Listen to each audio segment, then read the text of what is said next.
Millions of people are buying Bitcoin and still thinking like broke people. They tell themselves it's only zero point 0.01 worth of Bitcoin. They treat it like a lottery ticket and not a life strategy, a souvenir, but not sovereignty. They scroll charts, measure worth in dollars, and miss the quiet truth staring them in the face. And that is that the smallest piece of truth is still truth. And if you can't respect 0.01 worth of Bitcoin, you'll never be ready for what owning 1 Bitcoin means. Because the illusion that keeps most people broke isn't lack of money, it's lack of vision. Now, I just quickly want to chuck this in here in case you haven't seen this quite yet. This is a free course of mine and it's called Sovereign by Design.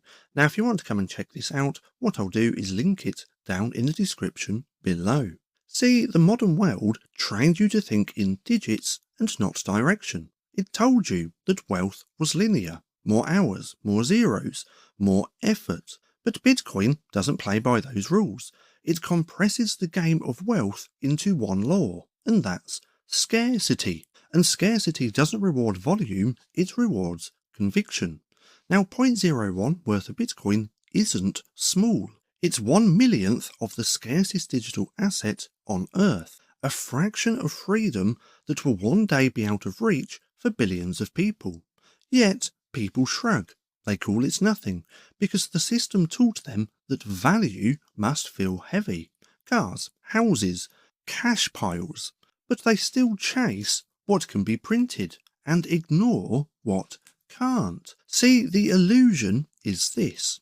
You think wealth is measured by how much you have, but in a deflationary world, it's measured by what you hold. In fiat, $1 million buys safety until the next recession.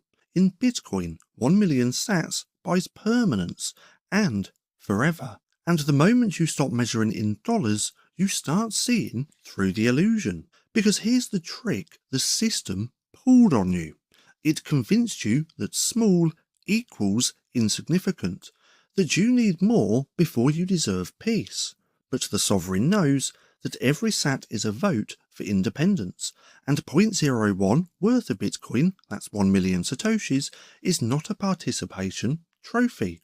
It's a seed of asymmetric power, a small piece of finite whole that will one day divide civilizations between those who owned early and those who obeyed late. See, imagine a man in 1995 laughing at someone who bought 0.1% of Amazon. It's nothing, he says, why bother? But fast forward 30 years, that nothing becomes generational wealth. Now that same arrogance exists today, and people dismiss small stacks because their reference frame is broken. They think in fiat size and not in Bitcoin scarcity. And that's the sat's paradox. What feels tiny now will become untouchable later. The smallest units of digital truth become the largest transfers of freedom. So when you hear someone say it's only 0.01, 1 million satoshis, understand that they're still hypnotized by the inflation mindset, a world where value must always expand to feel real. But Bitcoin inverts that law. It says value grows as quantity shrinks. See, let me show you. Two people, they start today, same income, same opportunity, but Alex buys 0.01 worth of Bitcoin and dismisses it as just play money. He keeps trading, chasing dopamine, and waiting for a bigger entry. But then there's Maya. Maya buys the same, 1 million satoshis, and treats it like sacred ground. She studies self-custody, learns how to store it, and begins stacking slowly. Now 10 years later, the price doesn't matter. But what changed was them. See, Alex is still chasing the next opportunity, but Maya has built conviction, patience, and clarity. Because Bitcoin doesn't just increase her balance, it rewired her relationship with time. And that's the real wealth transfer, from the impatient to patient, from the consumer to the creator, and from the dollar mind to the Satoshi mind. Now here's what no one will tell you. The moment you start thinking in sats, you stop being controlled. Because fiat isn't just currency, it's a language of limitation. It trains you to measure your worth by what melts, to chase percentages in a game that you'll never own. But Bitcoin is a new grammar of value. It doesn't translate well into dollars, and that's exactly why it's powerful. Now, the illusion dies when you realise you were never playing the money game, you were playing the measurement game. Now, fiat says more digits, more power, but Bitcoin says less supply, more truth. And when you finally grasp that, 0.01, that's 1 million satoshis, stops feeling small and it feels sacred. Now, fast forward a decade. Your children won't ask, how many dollars did you save? They'll ask, how many sats did you secure when it was still possible?